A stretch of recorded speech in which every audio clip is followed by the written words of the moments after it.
Hello, I'm Brad Kelly, and you're listening to Method and Madness. This is a show about books, the people who write them, and the labyrinth to be explored between the words. Have you ever heard about Willie the Weeper? Had a job as a chimney sweeper. He had the dope habit and he had his bad. Listen while I tell you about a dream he had. I am joined today by Laeth. He is the author of, I believe it's 7 books, including his latest novel, Sketches of Alice. Soon he will be releasing Powerless, a mosaic, which his website, Nostalgia, that's Gnost, rest of nostalgia, .art, describes as, quote, an ensemble cast of lovable losers facing their own sense of powerlessness during a countrywide blackout. He is also behind the literary magazine Hypnagothic, which is now up to 5 issues.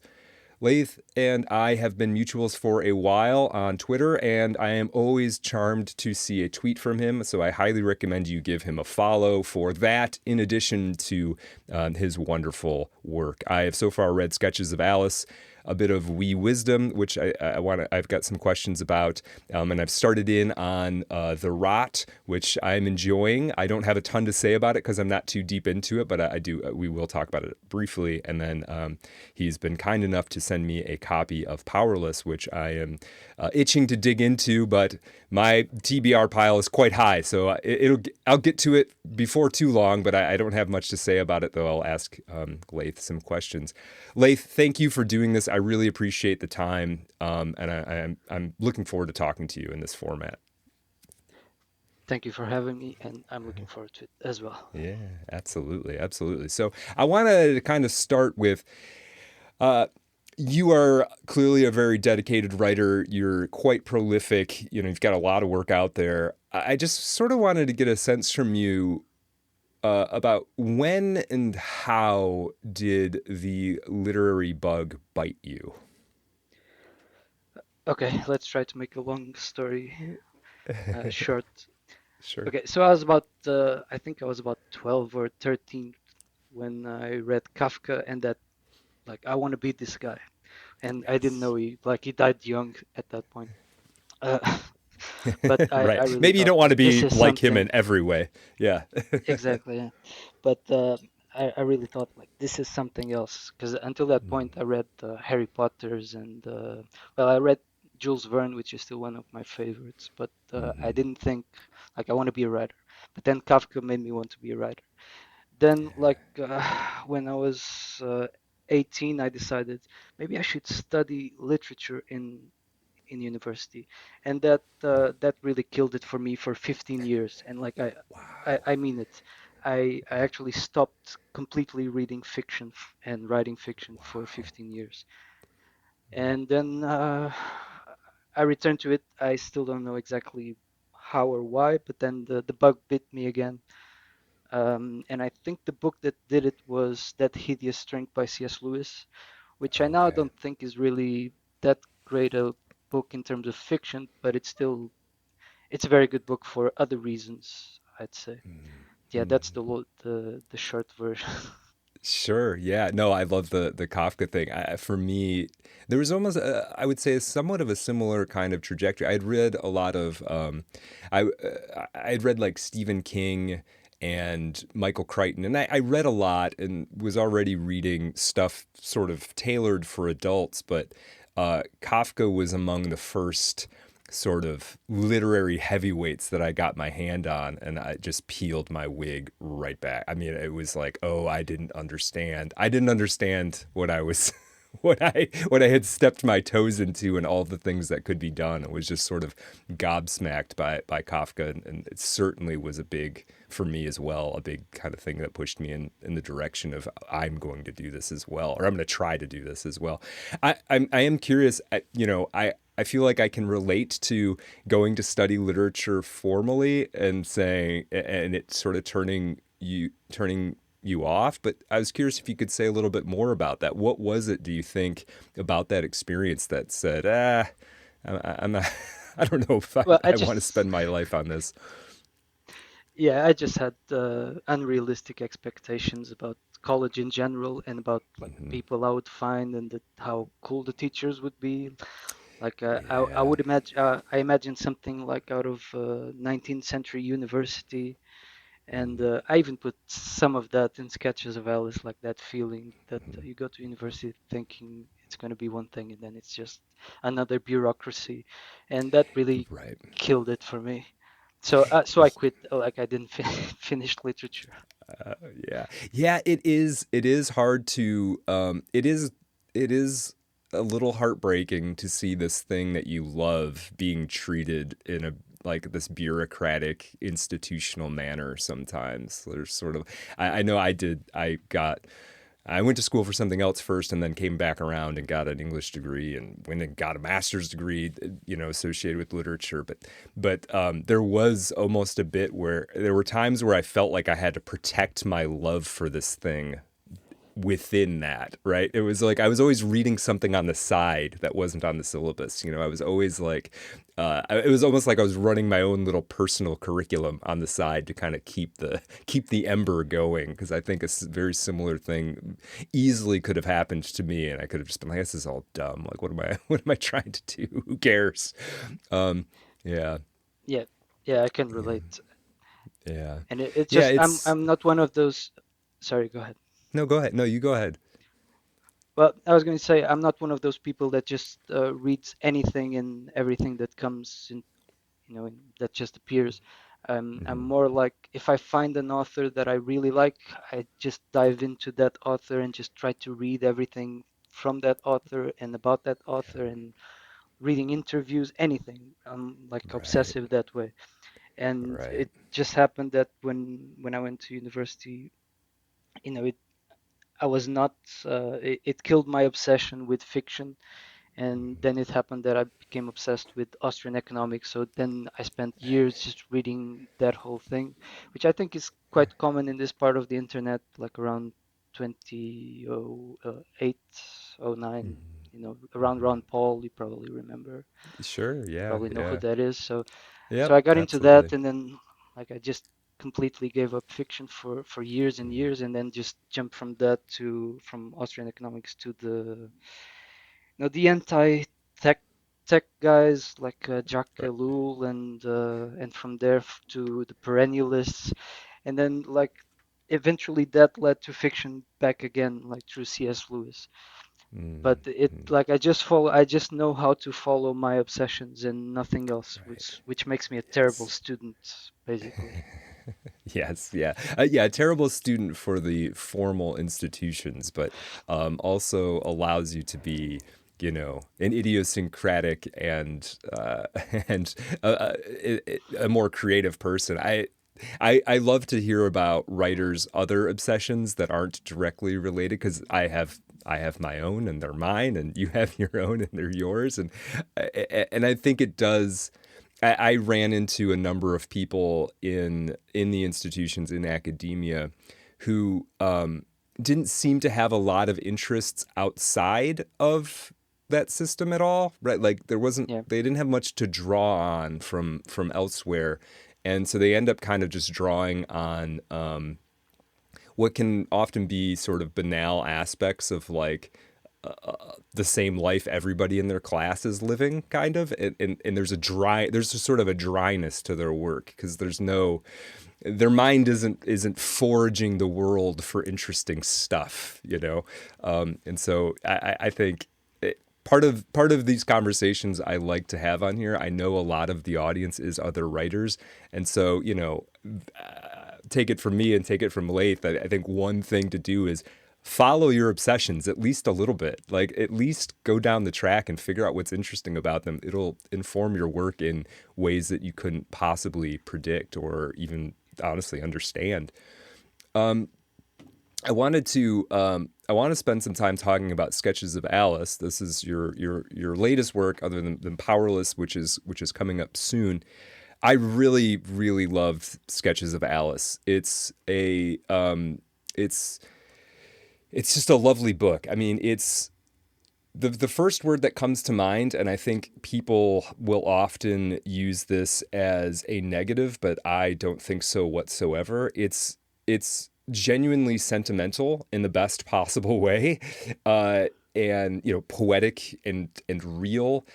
the I'll just give kind of the basic setup is that our narrator Isaac, who's a jazz musician and a filmmaker and a romantic, is in a years-long love affair with his high school teacher Alice. And now that setup implies that this might be some kind of predatory thing happening, but despite Isaac's crush on her, nothing really happens until he's out of school, and they form what in fairly pedestrian terms might be called like an on again off again sort of relationship, and there's this 20-year age difference between the two of them.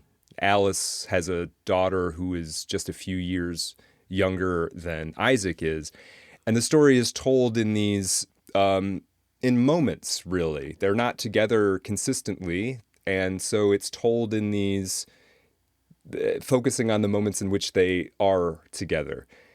I wanted to, ask you.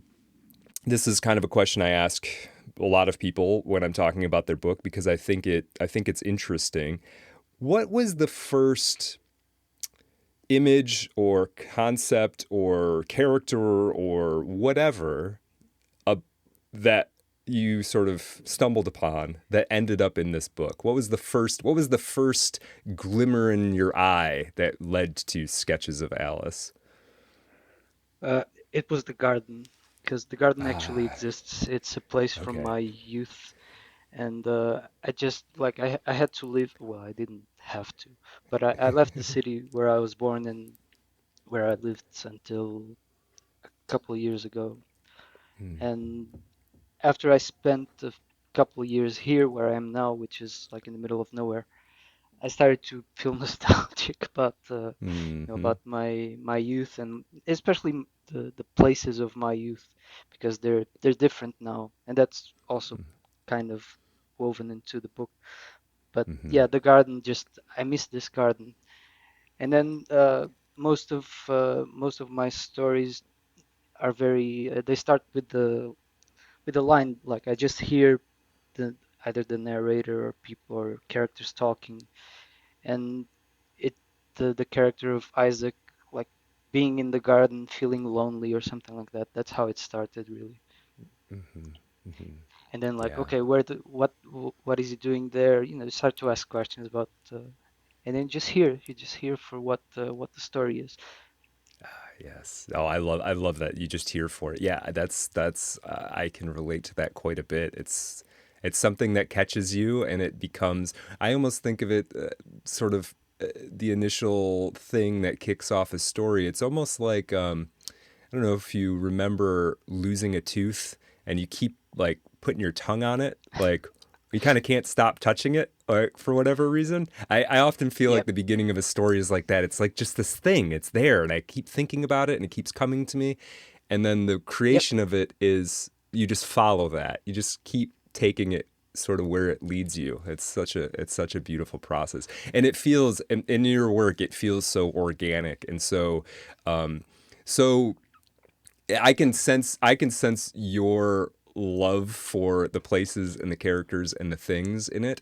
It comes across on the page. It's really great. And I'm glad to hear that the garden. I assumed that the garden was a real place. Sketches of Alice is not. We're not in speculative fiction territory. I assumed it was a real place, but I've never been there. I've never seen it. But I do really love this garden. It feels like this. There's this term liminal spaces gets thrown around as this sort of terrifying thing now, and it's an overused term. But these places where things are kind of thinner. The time operates a little bit differently inside of them, and there's a curious relationship between history and its surroundings and sort of the potentials of that place. And it seems like such a wonderful spot for these two people to kind of fall in love. Folks, if you're listening, go check out Sketches of Alice. Get it straight from Laeth. It's really good. I wanted to ask you a a bit about jazz. Now, the Isaac, as I said, is the main character, the narrator of Sketches of Alice, is a to some degree a jazz musician, but probably better considered like a jazz connoisseur. And part of his relationship with Alice is formed around this love for jazz, though their tastes within that genre of music are somewhat maybe differentiated by not only their individual personalities, but maybe it has to do with this sort of generational gap as well.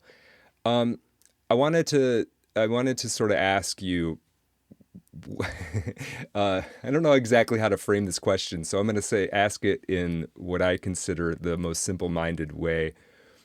What's the deal with jazz? I'm not a big jazz guy. I've got a few jazz albums that I like, but I do know that people who are into jazz, it's quasi religious for them, and people who aren't, it's almost opaque.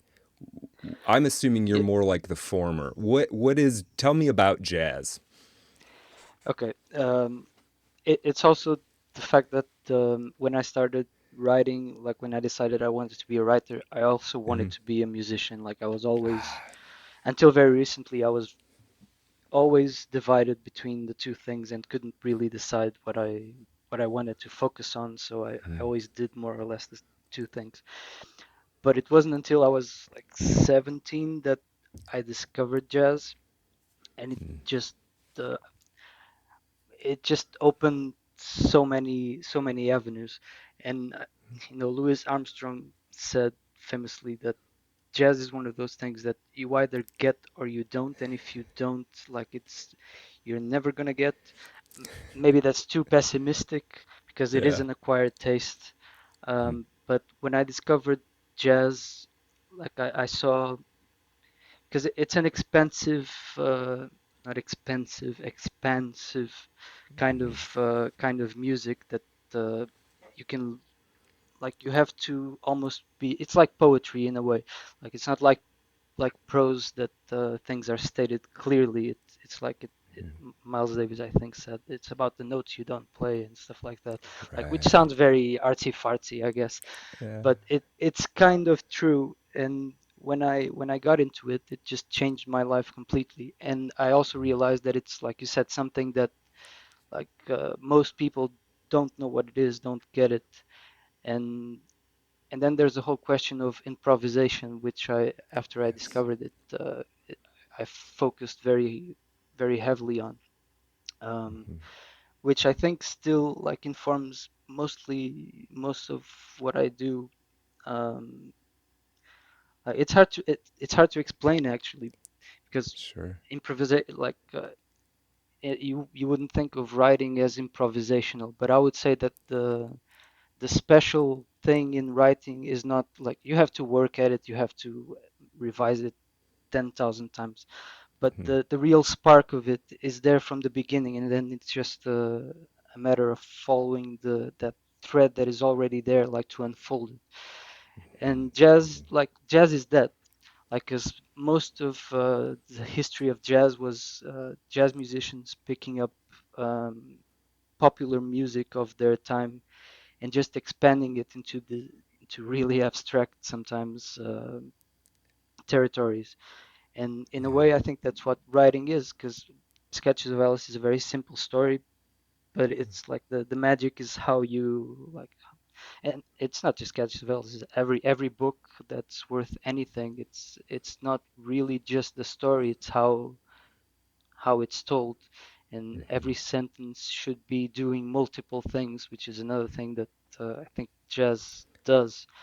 It's not just one melody and one chord progression that's simple. It's like it's not just one thing, it's multiple things happening at the same time, Yes. and you can listen to it 1,000 times and still find little details. Okay, Yes. I'm rambling now, Yeah. so. No, I love that. I love that. I'm just over here nodding my head vigorously. Yes. Well, Yeah. No, that's jazz too, actually, rambling. uh, yeah, well, yeah, exactly. No, I'm so with you. I mean, I've been trying to think about how to, and I've sort of tried on Substack and elsewhere in like note form, trying to think about the way that I've begun to think about improvisation versus sort of careful planning in writing prose. And because you're absolutely right, there has to be all of the really good stuff on the prose front does it is sort of put through a process of like careful shaping and crafting and rewriting and all of that. And yet without that sort of spark of, let's call it improvisation, that spark of jazz, that flow state part of it, there ends up not being anything there. You're just shaping air or something. And so I've been really, there's often this conversation in amongst writers about whether you're what they call a plotter or what they call a pantser, which I assume means sort of flying by the seat of your pants. You're no plan at all. And to me, it's always been like my process, and this is just becoming more the case over time, is really trying to like almost take turns doing them. It's like, all right, part of me is going to do the improvisation, and then I'm going to hand it over to the other part of me who's like a perfectionist and who's going to like carefully take that thing that the improviser gave to me and carefully make sure that it comes across in the best possible way. And I think I think the best stuff comes from some degree of merging of these two perspectives, I guess. Because stuff Yeah, that I is wouldn't just, sep oh, go ahead. Yeah. I was going to say that I don't think there's really that separation, like at least for me, because Mhm. even plotting it, you can't plot at random. No. It feels like the thing already exists and it's the right plot or the wrong plot. So Yes. you're just listening to what makes sense. Like it's like you hear a note and or you hear a sentence or a character or something, and then it exists already, and you're not really creating it. Really, you're just it's like that phrase, that famous quote about the sculpting that the the horse is already within the thing. That I Right. feel like that's what you do, and the craft comes from like you have to practice, and it's the same like jazz musicians don't start improvising. They start learning about music, practicing scales, and then they go into the actual thing. So it's more or Yes. less like for me it happens, it's the same process, and in a way you see the whole book at once, but you have Oh, to work to get there. yes. But it already Yes. exists. Like you're not making it up. Like it's stupid to say this too, I know, Yeah. but like it doesn't feel like I'm making stuff up. It feels like I'm discovering what's already there, and then the craft is in like how good you can hear, how good you can identify what should be there, what shouldn't be there. That's Yes. how I see Yes. it, at least. No, I absolutely. I really love that. I had a teacher at one point, the writer Margot Livesey, who she would describe this sort of process because we were in conversation with her and talking about endings, like how do you get to the end of your story, right? And the way she described it, I always really loved. She's like, you have to think about the writing, the story you're writing or the book you're writing. It's like you're in a foreign city and you're staying in your room and you walk out on the balcony and way off in the distance you see the place you want to visit today. It's the cathedral or it's the museum or whatever. You see it way off in the distance from your balcony and you have no idea how to actually get there, but you sort of know, okay, well, today I'm gonna have my coffee, I'm gonna have my breakfast, and then I'm going to find my way through this foreign city to this cathedral or museum or whatever it is. And that whole process of sort of discovering your way through this territory. You're right, it's like it already exists, but you don't really know your way through it until you're on the other side. It's really kind of thrilling. I mean, every once in a while you run into a dead end, and then can get a little confusing, if not frustrating. I am I'm very much resonating with this idea that it's discovery, and I think the more you can be in that mindset, the better.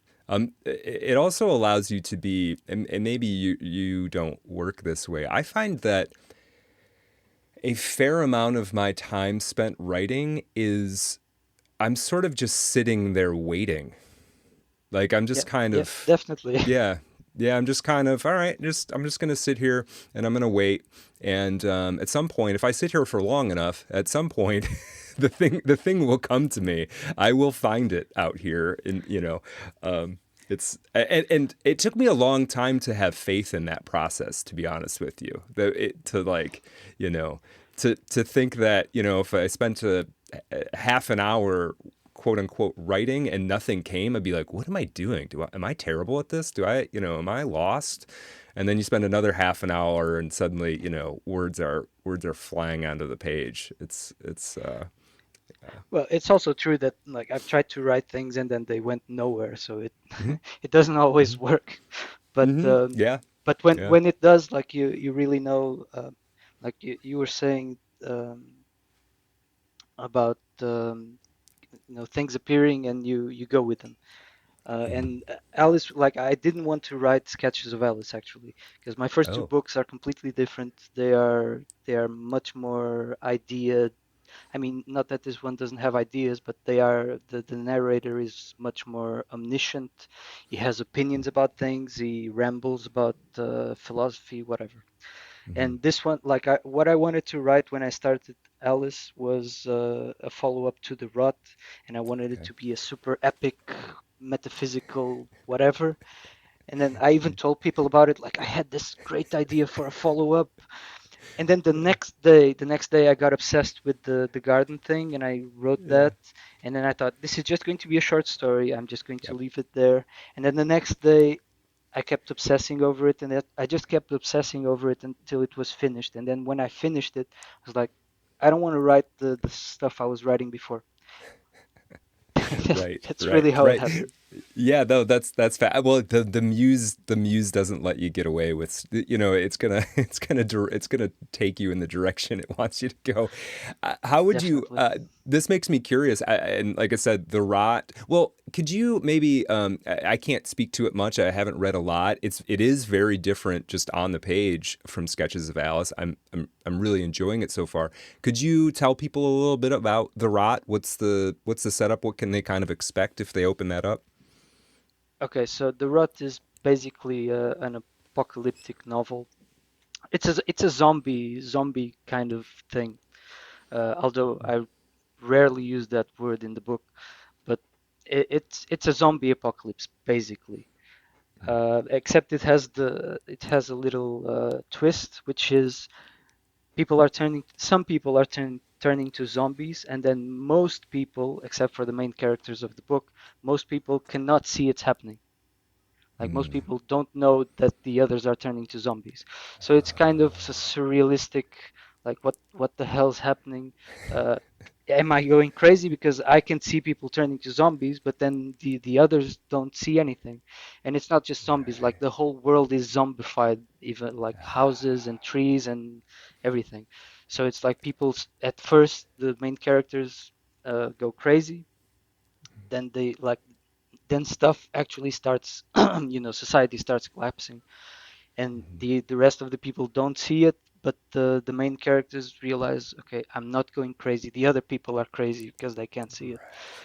Right, And then they get together, and then right. it's the story of them getting together and trying to navigate the zombie apocalypse. And I I also love it. described it once as what if zombies but also God, because that's something I Ah, felt that I've never seen in a zombie movie, which is always very materialistic and hmm, not doesn't have a spiritual dimension to it. And I wanted to have a zombie apocalypse with a spiritual dimension to it. I love that. Yeah, that sounds great. And no, you're absolutely right. The zombie genre, it varies in quality and how much it appeals to me. But yeah, often the sort of spiritual dimension is absolutely absent. I mean, part of the horror is often that it's underlining or emphasizing the fact that we're sort of trapped in bodies, or that we are just bodies, or something in that terrain. And so adding this element to it seems like a potential sort of revivifying the symbolic possibilities of zombification. That sounds amazing. I'm really looking forward to getting through the rest of it. Yeah. What how would you okay, so I want to talk about powerless a little bit. First off, well, tell us. I know I gave that little blurb that's from your website, but can you tell us just a little bit more about what powerless is and what we can expect out of it? Yeah. Okay. So last year, I don't know if maybe people don't know, but the whole Iberian Peninsula on April 28th, 2025, I think, the whole Iberian Peninsula went dark. The power grid Wow. failed completely, which is embarrassing, first of all. But yeah, It happens. it went dark for it went dark for 10 hours in total, I think. Wow. Well, it differed from place to place, but most of Iberia was out of power for 10 hours. It it was mostly during the day, so it wasn't too bad. Like if it was during the night, I think it would be worse. But yeah, that happened. And then later in the year, last year, I was thinking after Sketches of Alice, what I'm going to write next, and I was in a terrible writer's block. Like I really didn't know because again, Alice changed everything in terms of how I wrote and what I wanted to write, and I couldn't get over it. And then I think it was my wife who we were talking about. Um, what happened, the power outage and some stuff people went through, like my brother-in-law, for example. He came back he came back from abroad the very day that happened, and Oh he ended no. up having to walk from the airport home, all the way home, because there were no taxis available. Everything was chaotic.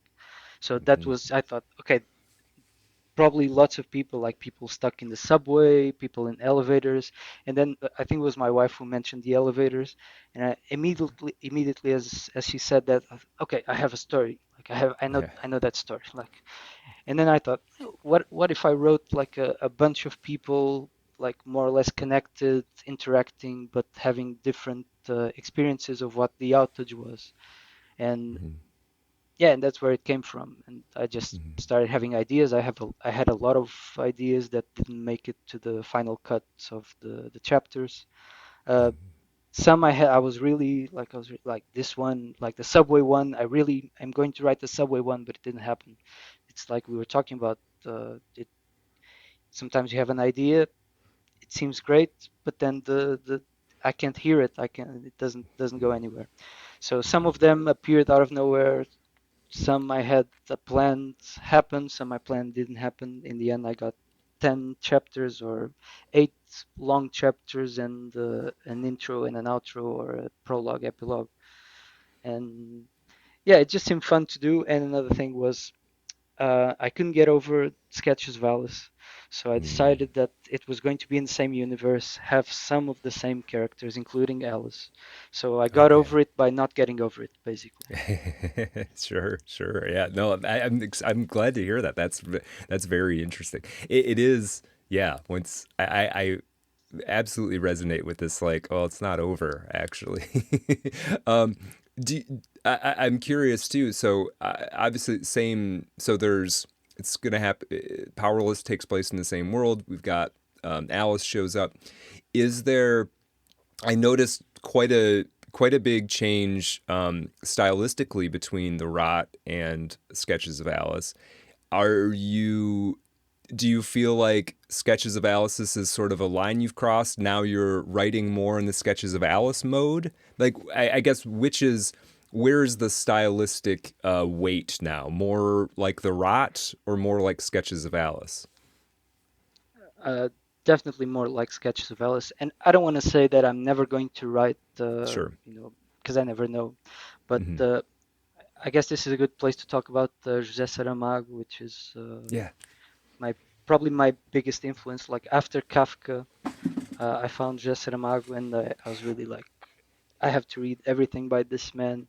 It really like changed everything for me. And the first, like when I was younger, before I stopped writing fiction entirely for a bunch of years.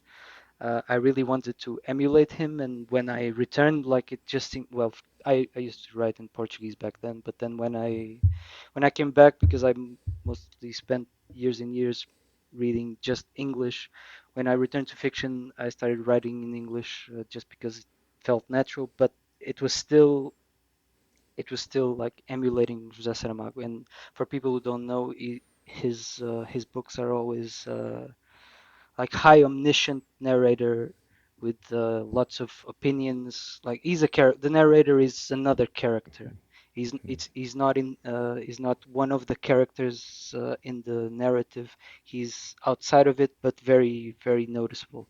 And my first two books, my first two novels, are very much in that vibe. But then uh, I don't know, Sketches of Alice just happened, and it just felt more appealing to me to be more limited, like to be because I write mostly third person limited, like from it's basically the higher self of the main character or characters, and I don't feel like I'm going to return to high omniscient anytime soon. But if you ask me why, I don't know. I I'm It I'm really just happened. I'm the same.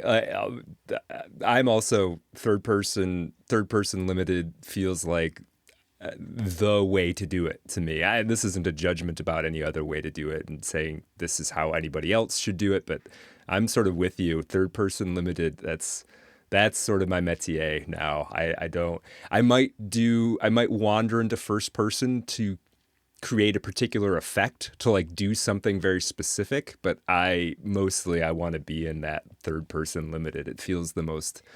I don't know why. Yeah, I don't know why. It just feels right to me. Yeah, I have a Yeah. problem. Like I really like the most difficult thing for me is writing first person. So I always Hmm. have to find the gimmick, and the gimmick is the first person is you don't know it at the start, but he's talking to someone. So it's dialogue. Ah, right, right. And that's the only way I can do it. If I don't know why, but if I start to write the story in first person, it just feels wrong for some reason. Like because you don't talk like that uh, in general. I think like when you're having conversation, it Yeah, just feels false. when I go into first person, I do start to try to write more like I talk or something, and I don't. That's not what I want. I guess I want it to.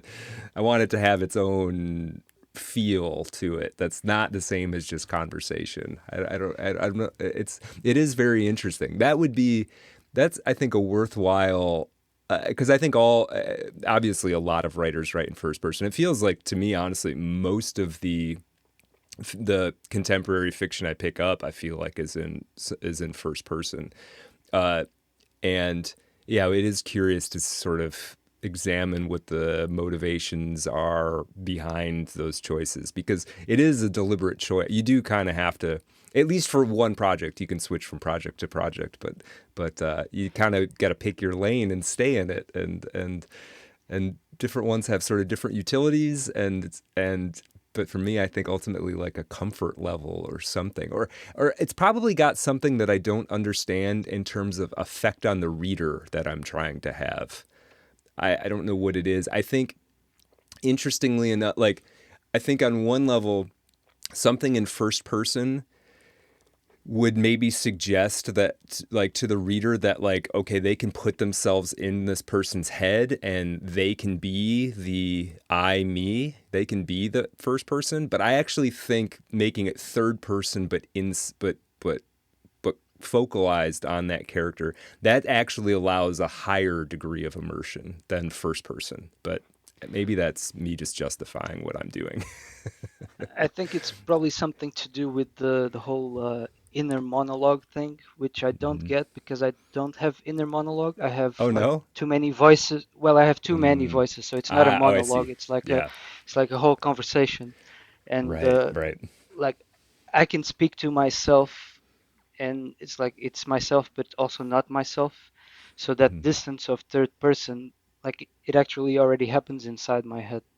That's why when I write first person, in the end, like the way I trick my brain is it's the first person, it's the person talking to someone else, because that's the only Right. time, it's the only time I say, like I'm talking to you and say, I do Yeah. this, I do that. But on Yeah. the page, but at the same time, having said that, Charles Dickens like does it very well, and like it works for some stories. Like I wouldn't do the whole thing in first person, because you already know if if the person is talking, they didn't die, for example. Right. Oh, that's a good point. Yeah, yeah. There's a certain level of like dramatic irony that goes on there, right? By which perspective you choose, for sure. But it can Yeah. be like Charles Dickens, the what is it called? Great Expectations. Like he's reflecting on his whole coming of age story. That sort Mm-hmm. of makes sense as a first person, because you can almost imagine like he's telling the story to his grandchildren or something. So that Right. can work too, but it just doesn't come naturally to me Yeah. for some Yeah. reason.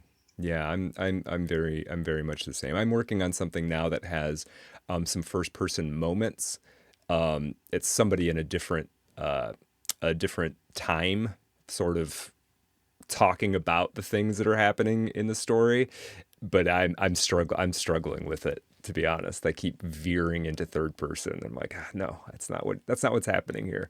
So we'll see what it ends up being. Maybe there won't be any first person in it by the time I'm done, but Well, but the it's truth is there are no rules. We nope. can do whatever we want. Like it, Yeah. and sometimes it just feels right to do one thing, and then out of nowhere something else entirely comes.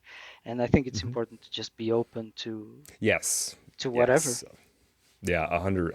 I'm absolutely with you. Yeah, yeah. There's yeah. Follow your whatever your little obsession is. Follow your muse. Follow what the thing is trying to tell you to do. So, yeah, I'm 100% with you. And I say all of this. I'm like this ardent third person writer, and probably 5, 10 years from now, I'll probably write a first person. Who knows? Who knows where Yeah. who knows where that'll go? Yeah. I wanted to. And yeah, it's funny. As I was reading sketches of Alice, I started thinking about Jose Saramago, and then I thought, I'm just coming up with that because he's the only Portuguese writer that I've read much of, and I know that Laeth is Portuguese. So like, and then to hear you say that he was a huge influence, I'm like, oh, maybe I did actually pick up on something. I was kind of curious, and this is just a question to sort of help me understand where literature stands in the rest of the world. How big of a deal is Saramago over there? Like, is he a household name? Well, yeah, because he won the Nobel Prize, so he's Right. still the most well-known internationally, and even within the country, I'd say most Yeah. people. But it's mostly people who don't read a lot say, ah, Saramago, yes, it's very, very good. Mm-hmm. Mm-hmm. But there are a lot of other writers that are not as well known. But but honestly, I don't know. I'm not within the the Sure. You're right. Portuguese literary scene. But Sure. he's Yeah. very well known. And if you ask someone like who's the greatest Portuguese writer, they will say Camões, which is the guy who wrote the Portuguese uh, epic poetry about the age of discovery. Mm-hmm. And then they say Fernando Pessoa, which is another poet. He also wrote Mm-hmm. the Book of Disquiet, which I think is Mm-hmm. very popular in our milieu on Twitter, more or less, Mm-hmm. because Yeah. I see him retweeted a lot. Yes. And Yeah. you can take parts of the book, and they're just perfect tweets, to be honest. Right. Right. Yeah. And then Yeah. it's José Saramago because he won the Nobel Prize. Right, right. Well, if people out there haven't read anything by him, just go to his Wikipedia page. Every one of his books that I have read has been very different from the others in terms of premise and setting and all of that. So if you're out there, just go to his Wikipedia page or whatever and read the sort of quick little summaries of each book and pick one. I don't think you can really go wrong with anything that he wrote. Every book I've But read, I've been impressed by personally. But yeah, sorry, go ahead. it's probably worth noting. the way he writes dialogue, Mm, because it's different, and I actually stole it. Like I yes. start, now it's now I've evolved into my own little variation of it. But Mhm. in the beginning, to be quite honest, Okay. I just started doing it the way he did it, which There's is no dialogue tags, no paragraph breaks for dialogue. Just mm, it just uses commas and periods, and that's it. yes, yes. And some Yeah, and people that a don't. lot. Yeah, don't. I'm sure some people don't like that. I loved it. I thought it worked really well in Sketches of Alice, and I did. I'm glad you brought that up because I did want to talk about dialogue a bit. Partially because I think it's used so effectively in Sketches of Alice, but also partially because there's this recent the subject of literary Twitter the last I don't know maybe it was yesterday was supposedly, and I never know if there's any truth to this stuff or if it's just engagement baiting, but it does raise an interesting question. There's this idea that was it the people on Book Talk only read dialogue? I think was the Yeah, claim. apparently. And then your joke was sort of like, well, good luck with my work because it's almost because Sketches of Alice is I don't know what the percentage is. Probably it's at least 2/3 dialogue. I would say Sketches of Alice is. And and I mean, first of all, I guess talking about this dialogue thing and the way that you format it is very interesting to me. I really like it because I was thinking about why I like it so much. I mean, part of it is it sort of merges the instead of two individuals, it allows it to maintain two individuals having a conversation and yet treat the conversation as a singular thing, if that makes sense. It somehow allows you to do both of those things, which I really appreciate. And it turns it turns a conversation that's happening into the external world in the external world and it allows it to feel like stream of consciousness somehow. And so it puts me, as I'm reading it, it puts me in a very interesting place with respect to the dialogue. So I think I think it's great. I absolutely loved it. I am curious though. Do you find so? It sounds like on what you've said, based on what you've said and kind of how your process works, is that dialogue comes fairly naturally to you. Like that would be somewhat your tendency would be to write in dialogue, would you say? Or is it like, okay, now I'm going to write in dialogue? Like how deliberate is your choice to use dialogue in any particular instance? Well, um, I would say the first two novels, they had dialogue because Mm-hmm. it makes sense to have dialogue sometimes, but they were not nearly as heavy in dialogue as Sketches of Alice. Mm-hmm. Much like the book itself, the idea and the places, everything, it just happened that those two people kept talking with each other, and the book was them talking with each other. And but honestly, what is a book? Like, let's think of people listen a lot to audiobooks, and you do a lot of readings. Mm-hmm. When you're reading, and for me, like writing and literature is an auditory medium. It's not an imagistic medium. And when you listen to an audiobook, actually I don't listen to many, but you don't say quote and start the dialogue. You just start the Right. dialogue. I think actually, because I don't listen to a lot of Yeah, audiobooks, no, but you're right. You're you don't absolutely right. you don't put you don't say question mark. You just you just say what you want to say, and people understand it when they hear it that it's a question, right? Right. So for me, what I aim to do is I don't want to give people, because we live in a very distracted age, and I think when you put like a whole page of uninterrupted paragraph, I don't want to give people the chance to look away. Like you're either in it or you're out of it. And if you're out of it, just don't read it. Just stop and go do something else. Like I want people to be immersed in it and to be almost almost like an audiobook that you're in it and you're hearing it as you read it, and your eyes are just translating symbols into sounds, into words, Yes. which is what they are, right? So Yes. that's what I aim to do, and that's what I loved about Saramago. But Yes. why Sketches of Alice happen to be so dialogue driven? For example, Powerless has some chapters that are very, I mean, there's a chapter that is only dialogue, and a few others that have a lot of it, but it's not nearly as intense as Sketches of Alice. But it just happened that those two people kept talking to each other in my mind. Like I just kept hearing them go back and Yeah. forth, and we do like, I like conversations. I like, you reveal a lot of what you are by how you talk, the pauses you make, the all that stuff.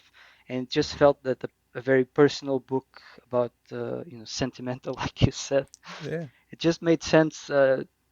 But I'm saying this like totally in retrospect, because while I was writing, it just happened. I just Yeah. followed what made sense. And then of Sure. course there's a lot of work to make it to make it palatable. You have to cut a lot of things, and obviously when you're actually conversing, you repeat a lot. You do a lot of uhs and blah blah blah. Right. But Right. then in writing, you have to work to make it feel improvisational, Right. but it's actually not. It just seems like it. Yeah. And yeah, so Yeah, it if you happened. were It to just happened.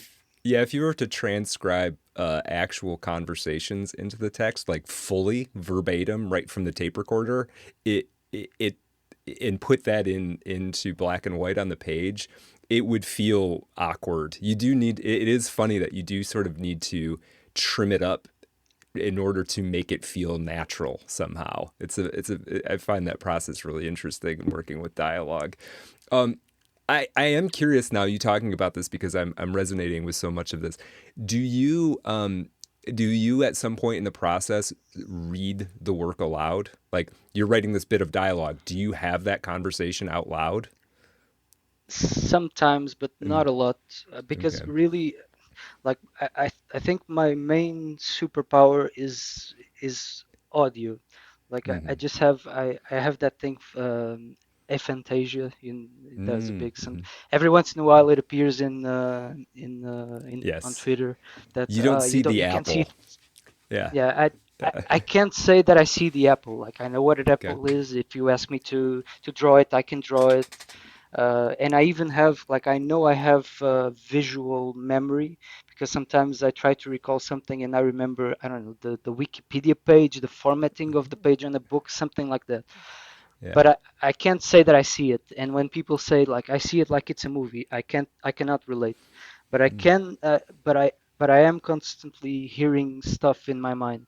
So Mm, when I'm writing, and when I'm editing and stuff, I sometimes do it just to make sure, but mostly I hear it in my mind.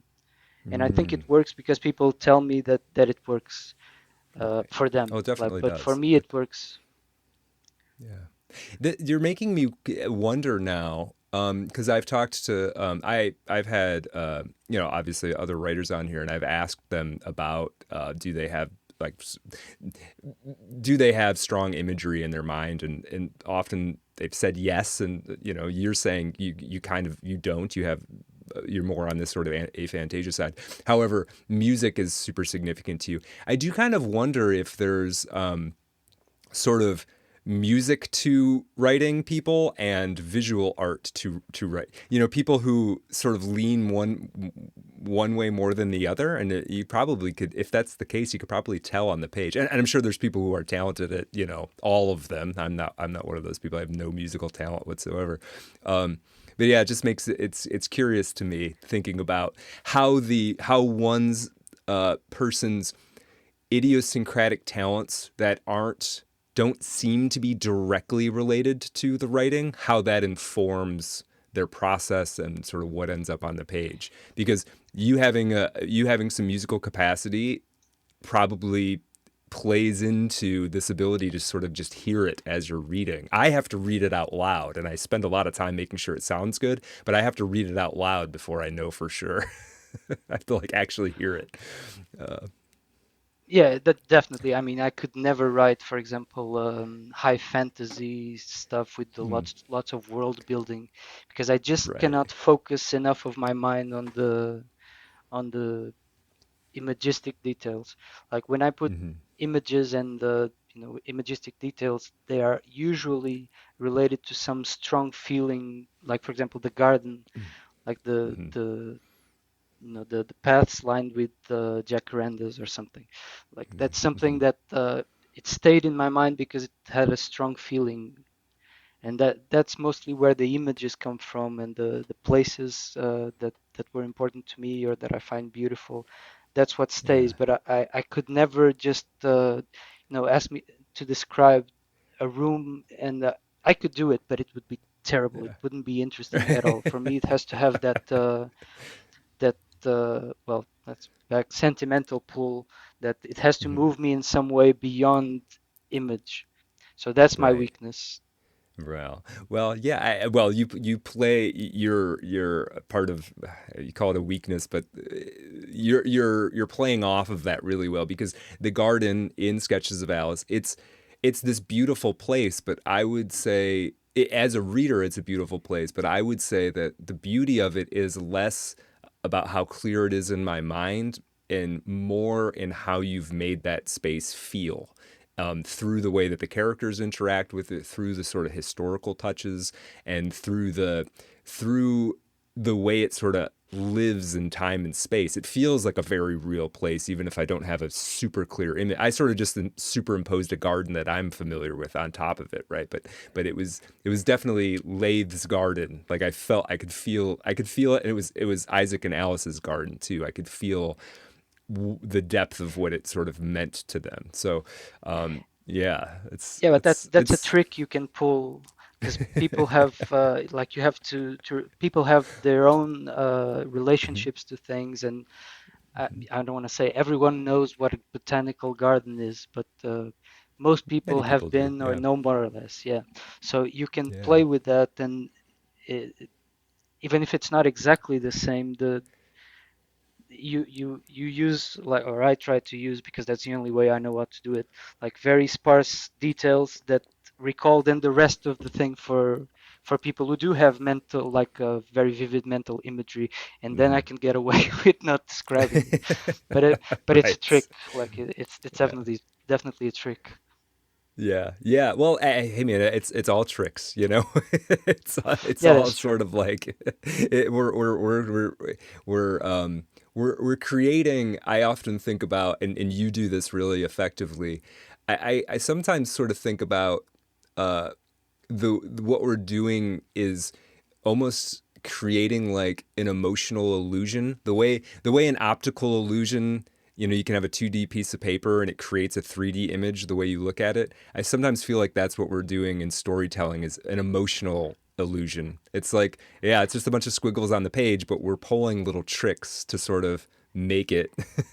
And sometimes we're unconsciously pulling those tricks, right? We don't really even know. We're not even necessarily aware that we're doing it, but we're we're creating this sort of second order effect ultimately, and part of that is allowing the reader to fill in their own details in a way that's meaningful to them. Yeah, and it's even in the, you say, spelling a word out, and Yeah. it's a spell. It's Yes. actually a spell you're casting. And Absolutely. there's an author I like a lot, which is Neil Postman. You probably know who he is.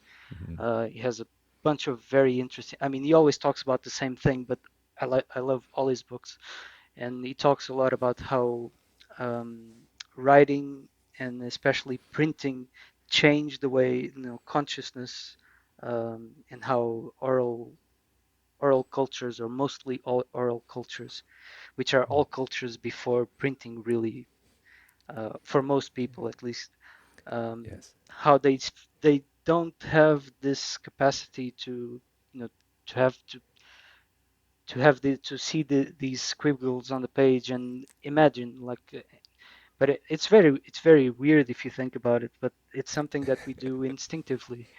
Hmm. And yeah, so it's a magical spell you're actually casting on the reader, if you can, if you can catch him, of course.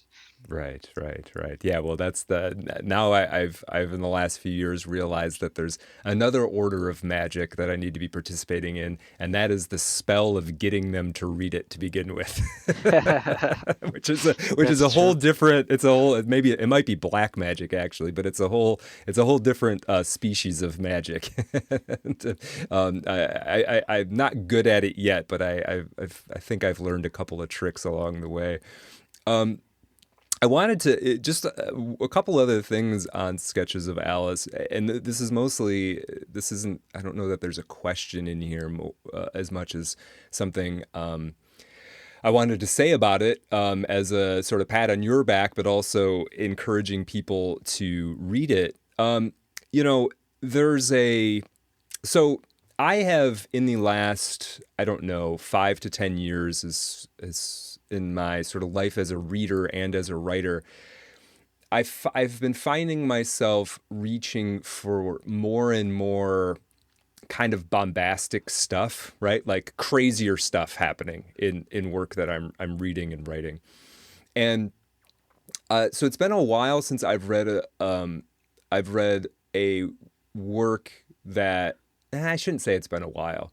It's work that is taking place in this beautiful poetic mode that Sketches of Alice is happening in this. And I've used the word sentimental, and I to me sentimental is there's cheap sentiment and then there's actual sentiment. Like I was having an emotional reaction to Isaac and Alice. I got emotional towards the end. I felt sad, but not just that. It was a complicated emotional feeling I was getting in, and I compared to sort of the bombastic stuff I've been veering towards, it was so refreshing and it allowed me to really pay attention to something that's happening on a more daily kind of plane. It's a sequence of events that could happen in anybody's life. And then I also realized that something I think I've been looking for in that more bombastic stuff is this sort of kind of, I guess suspense would be the word, right? This like, I don't know what's going to happen and I want something to happen. And I just realized how much I admired in Sketches of Alice how that actually is there. You know, ultimately it's kind of this love story between these two. But the beauty the beauty of the suspense in this story is that I both want Isaac and Alice to be together, and I also like agree with Isaac's friends and others and Alice on some level that they can't be together, that it's impossible. So I think one thing among many things that you've done really well in this book is you've put that sort of twist, that kind of irony in me as the reader. I want the lovers to be together because that's the romantic part of me. I also know that there's a 20 something year age gap and this doesn't make any sense. I also agree with that part. And you've played these two things against each other so well that the whole time I'm torn between the tragedy of getting what I want and the tragedy of not getting what I want. And the energy of that maintains me through reading the whole thing. So again, that's not really a question, more me just admiring what you accomplished in Sketches of Alice and really thinking it's uh, chef's kiss, as they say. Um, Well, thank you. yes, Uh, absolutely. I want to Yeah, say something about that. Um, sure. like I said, this appeared out of nowhere, like this Hmm. story. And before I was writing the more bombastic, I mean, what? How much more Hmm. bombastic can you get than a zombie Right. apocalypse, right? Zombie apocalypse. That was Right. the previous one, yeah.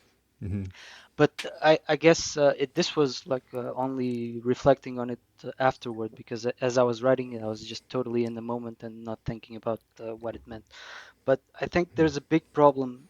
Um, Especially with intelligent people who know more or less what's going on and they know the problems of the world, that it's very negative towards real life. Like people have fallen out of love with real life. They Hmm. they that's why fantasy and that bombastic stuff is more popular, because people want an escape from Hmm. real life. And the escape, and it's true. I mean, I understand it that intersexual relationships are in the toilet, all of that. I understand all of that. Yeah. But we we can't re-enchant the world by escaping completely from it. It's like that. It's like what I most like, the thing that really connected me in The Earth in the Dark was that the main character was always going back to his wife and child, and that's what kept him, well, sane sometimes. But Yeah. in the end, that was the his his touchstone. What allowed him to escape, basically. Well, Hmm. arguably. Let's not get into spoilers, Sure. Sure. but Yeah. yeah, that aspect of the personal, um, the emotional stuff, it's just as real. And if we're honest, that's more real than miracles, because they don't happen every day, and Yeah. all that stuff. And I think unconsciously I just wanted to bring some magic to real life that I feel Yes. people no longer believe in. Like Hmm. they just want to escape and into video games or whatever it is. Yeah. I, Yeah. I No, feel it's important. I absolutely love what you're saying. Yeah, there is this element of and I think this is where like I like a lot of like pulp stuff, like old pulp stuff, weird tales and stuff like that. Um but there is always in my mind this sort of consciousness of like, yeah, but this is kind of running away, isn't it? On some level, which is okay. That's okay. But ultimately, I like what you're saying there about like if we're gonna re-enchant the world, that means we have to like re-enchant actual moments that happen, right? And you've done And that there in and there's Sketches an of Alice, yeah. And there's Yeah. another thing also, which Hmm. which is everyone is very pessimistic and understandably about the state of the West. Let's not get into too much detail on that. Sure. But Yeah. everybody's pessimistic, and yeah, there's reasons to be pessimistic. But you cannot motivate people to fix things by saying we have to, this is wrong. You have to motivate Right. them by showing what could be, that people can be intelligent, people can be, funny, and have intense things happening outside of the internet and outside of Hmm. escapism. Hmm. Like, if you Hmm. don't show the West how it could be, I don't think you can win people over. So that's Right. another thing. Like, I will never. I don't think I will ever. I tried. Uh, I have a half-finished book that is very dark. It's like showing like how dark things really are, but I couldn't finish it. And I think it was because, like, negativity motivates no one. You have to have a positive goal. You have to show what could be. Yeah. Yeah. And I No, think I that's how you change things. That's why I the I left I love that. actually has an advantage, because even though they're completely insane, they have a positive, quote unquote, positive vision of what they want, and the right just wants to go back. You can't go back. Mm. Hmm. You have to show where you want to go, and Hmm. you're not going back to medieval times. You're not going back It's to the not. 50s. Right. You Right. you know we can be something better. We don't need to. We can't redo things. We need to do Right. something else, and that's Right. why, No. like, uh, this little corner of the internet, I think we have more of a positive vision than the politics obsessed people, because they just want to Yeah. fight things. They don't want Yes. to, like, even fighting for things. It's already fighting, Hmm. and it's just not as motivating, I think. So Yeah. that was in the back of my mind, I think. I love that. I'm totally with you there. I mean, I think part of I, yeah, I very much not vigorously nodding my head to this. I think part of the point in literature of of the darkness of creating a dark environment or whatever is literally so you can show the little glimmer of light in it. Like it's to give relief, contrast to that little glimmer of light. That's part of, to me, is part of the reason to have it, you know. But then also not trying to be, not having, trying not to also have like a childish sense of naivete about it, right? It's sort of like, we can have our glass half full, but also sort of recognize that there will always be another sort of problem to solve. There will always be another issue, but we can take some solace in seeing in the world that we inhabit there is beauty and there is novelty and there is enchantment and there is love, and these things all sort of exist. And I think you're right. I do think uh, I do see a lot of on I guess what you would call sort of notionally the right. It's like there's a desire to fight for sure, like wanting to fight for the sake of fighting, but then there's also a sort of a uh, the ideal world or whatever can often take on kind of cartoonish elements, like or it's just like it's yeah man, but it's never going to be that way. Like it like can't be. It's just not going to be that way. And the fight to try and make it that way, you're just the only person you're going to end up hurting is probably yourself. And this isn't to say people, all of the politics on that side are wrong or anything like that. It's more about the individual person's interaction with it than it is about what the political issues themselves are.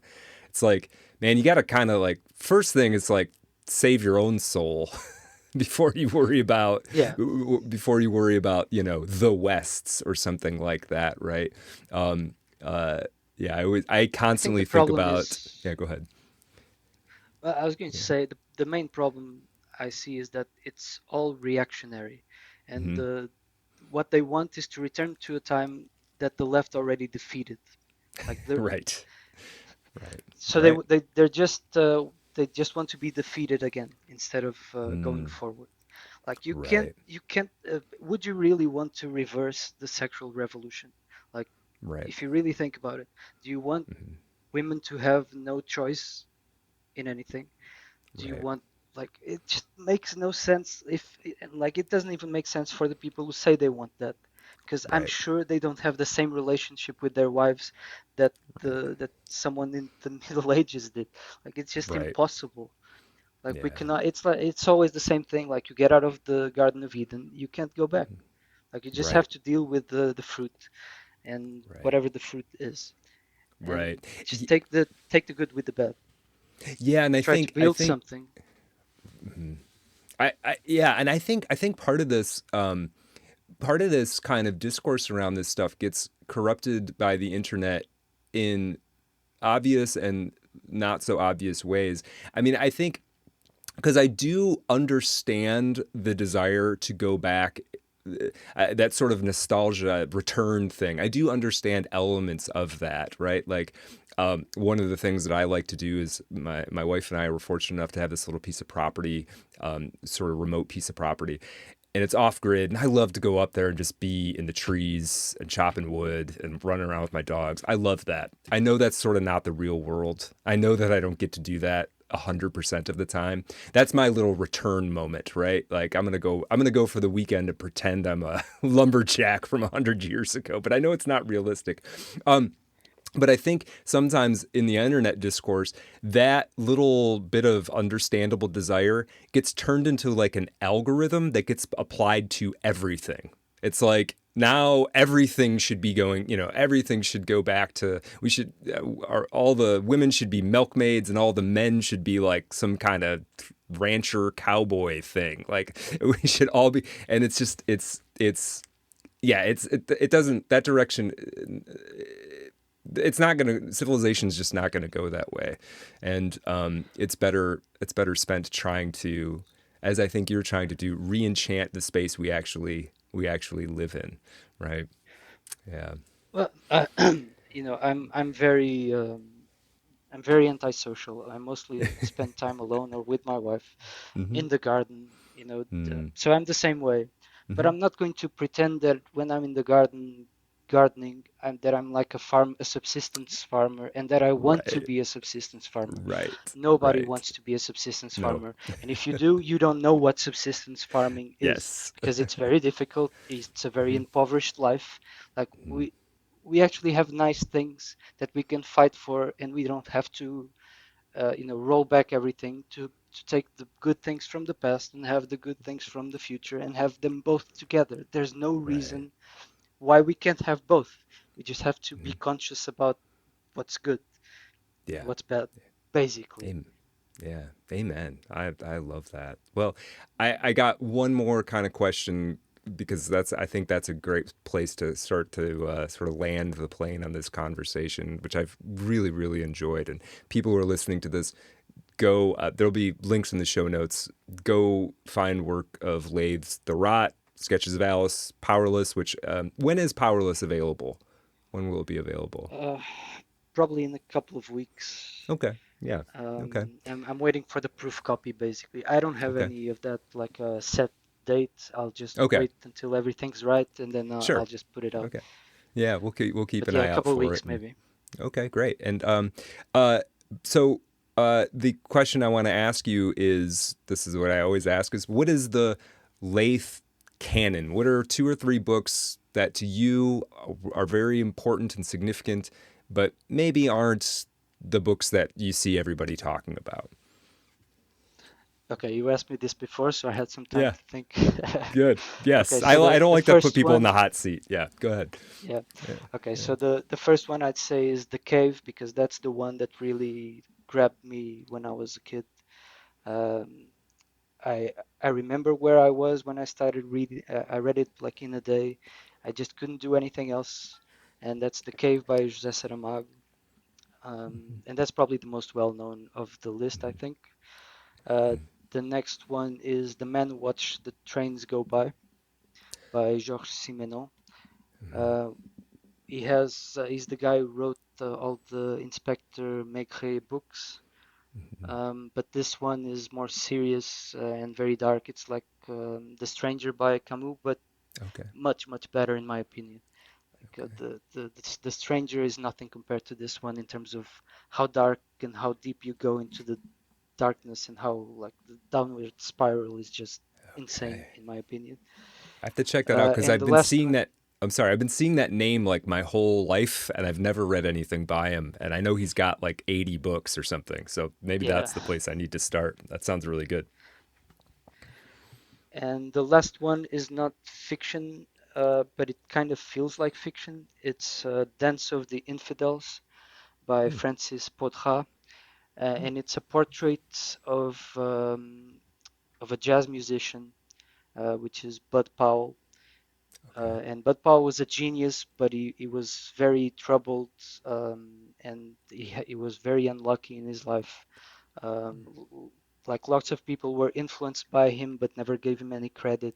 Mm. And this guy Francis, uh, basically Bud Powell escaped America because he was like at rock bottom, and he escaped to Paris. He went to live in Paris, and he met Francis, who was a fan of his, and basically Francis became his guardian angel and gave him. He probably would have died without Francis, and he gave him 10 more years of creativity, and it's very personal and very touching, and it's also a very nice portrait of jazz as a culture. So I think that's good. Like to wrap it I up love it. in terms of Okay. jazz that we Yeah. talked about. Yeah, I love it. All right. All right, folks. Well, you heard it here first. First, read a couple books from Laeth, then dive into The Cave. It would start give me the name of the Simenon book again. The Men Who Watch the Trains Go The By, Man Who Watched the Trains Go By, and then and Dance of the Infidels. yeah, Excellent. Well, Laeth, thank you so much. I've really enjoyed this conversation, and I really appreciate you being so generous with your time and coming on and talking to me. no, thank you. I appreciate it. Yeah, absolutely. Okay, folks, I will see you on the next one. Have you ever heard about Willie the Weeper? Had a job as a chimney sweeper. He had the dope habit and he had his bad. Listen while I tell you about a dream he had. Oh, oh. He went down to the dope shop one Saturday night. He knew the lights would all be burning bright. Well, I guess he smoked a dozen pills or more. When he woke up, he was on a foreign shore.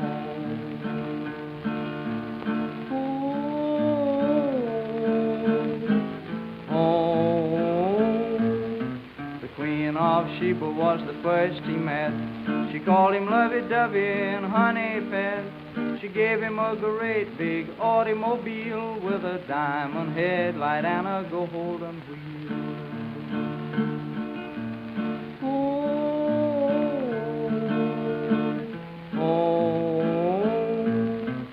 Down in Honolulu, Willie fell in a trance, seeing the dusky beauties do the hula dance. His sweetie got in jail and Willie sure did shout when he got the news that she had wiggled out.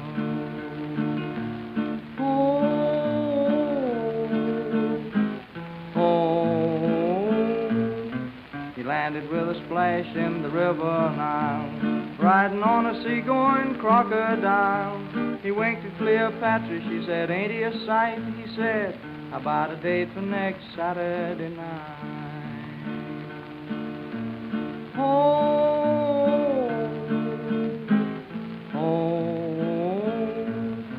He had 1,000,000 cattle and he had 1,000,000 sheep, had 1,000,000 vessels on the ocean deep, had $1,000,000 all in nickels and dimes. Well, he knew because he counted it 1,000 times.